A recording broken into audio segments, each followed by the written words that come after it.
kenal kita enggak? Kenal kita enggak? Kalau nggak kenal, kenalan dulu dong. Oke?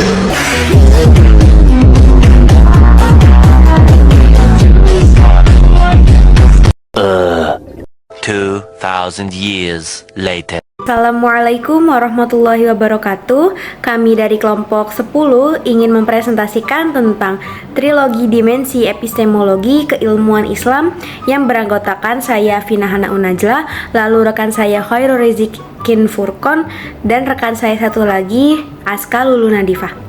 Epistemologi adalah cabang filsafat yang mempelajari pengetahuan mulai dari sumbernya, cara memperolehnya, hingga bagaimana menentukan kebenarannya.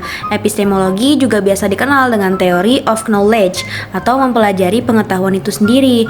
Nah, epistemologi ini adalah cara kita membedakan antara kebenaran dengan asumsi dengan cara menelusuri dari mana asal informasi tersebut, bagaimana proses kita mendapatkannya, hingga apa standar yang membuat informasi itu bisa dianggap valid. Epistemologi dalam Islam berasal dari 3 sumber utama.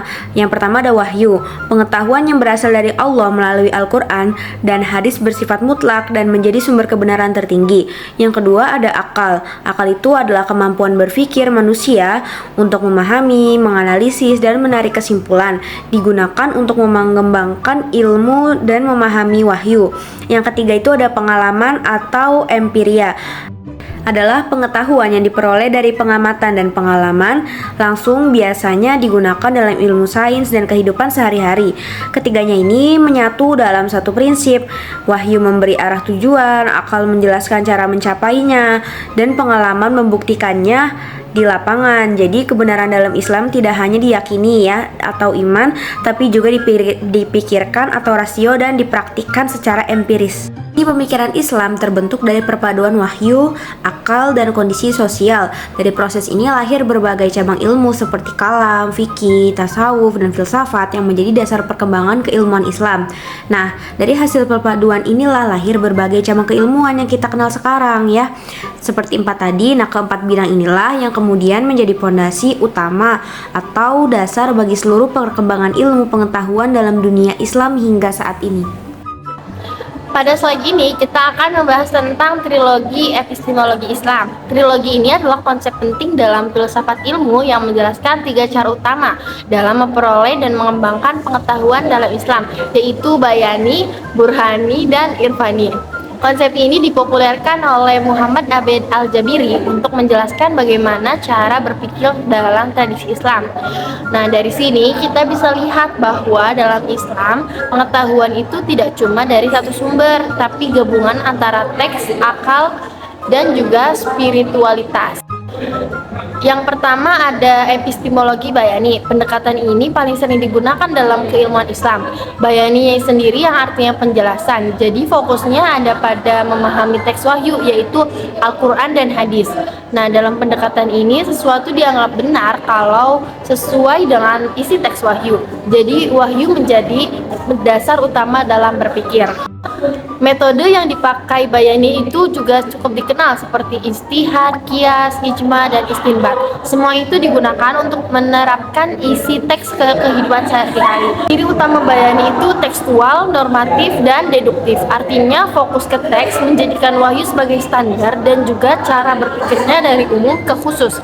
Nah, kelebihannya itu pendekatan ini bisa menjaga kemurnian ajaran Islam dan memberikan aturan yang jelas. Tapi kekurangannya, kalau terlalu kaku bisa jadi kurang fleksibel dalam menghadapi perubahan zaman. Kemudian yang kedua itu ada epistemologi burhani. Kalau tadi bayani itu fokus ke teks, burhani ini lebih fokus ke akal dan logika. Kata burhan sendiri berarti bukti. Jadi pendekatan ini itu menekankan bahwa pengetahuan harus bisa dibuktikan secara rasional dan ilmiah. Pendekatan ini berkembang lewat pemikiran tokoh seperti Ibnu Sina dan Al-Farabi. Mereka menggabungkan logika Aristoteles dengan pemikiran Islam. Di sini akal itu jadi alat utama untuk memahami berbagai hal, baik yang nyata maupun yang lebih abstrak. Burhani menggunakan 2 metode utama, yaitu deduktif dan induktif. Jadi Burhani ini bisa dari teori ke kasus atau dari fakta ke kesimpulan umum. Nah, ciri utama dari Burhani itu rasional, logis, objektif, dan bisa uji secara ilmiah. Kemudian Kelebihannya ini sangat membantu perkembangan ilmu pengetahuan dan bisa menjawab masalah yang tidak dijelaskan langsung dalam teks agama seperti dalam Al-Quran dan hadis. Tapi kekurangannya kalau terlalu mengandalkan akal bisa jadi mengabaikan nilai spiritual dan wahyu. Jadi burhani juga perlu dikombinasikan dengan bayani dan irfani. Dengan begitu pengetahuan dalam Islam jadi lebih lengkap, ada teksnya, ada logikanya, dan juga ada sisi spiritualnya. Epistemologi irfani adalah pendekatan yang memperoleh pengetahuan melalui intuisi dan pengalaman batin, dan menekankan kepada Allah sebagai sumber pemahaman yang mendalam. Ciri-ciri epistemologi irfani yaitu bersifat intuitif, subjektif, dan spiritual. Karena pengetahuan diperoleh dari pengalaman batin dan kedekatan kepada Allah, sehingga tidak selalu bisa diuji secara ilmiah. Perbandingan tiga epistemologi burhani menggunakan metode deduktif dan induktif dalam pemikiran, serta bersifat objektif karena didasarkan pada logika dan bukti ilmiah, bukan subjektivitas. Dalam pendidikan Islam tidak hanya menekankan ilmu pengetahuan, tapi juga keseimbangan antara akal, spiritual, dan nilai-nilai wahyu, sehingga mampu membentuk manusia yang utuh dan berakhlak. Jadi kesimpulannya, dalam Islam pengetahuan diperoleh melalui tiga pendekatan, yaitu bayani, burhani, dan irfani. Tiganya tidak bisa dipisahkan, tetapi harus saling melengkapi agar menghasilkan pemahaman yang utuh dan seimbang. Melalui trilogi epistemologi Islam, kita belajar bahwa ilmu bukan hanyalah soal akal, tetapi juga wahyu dan hati. Semoga kita dapat mengamalkan ilmu dengan seimbang dalam kehidupan.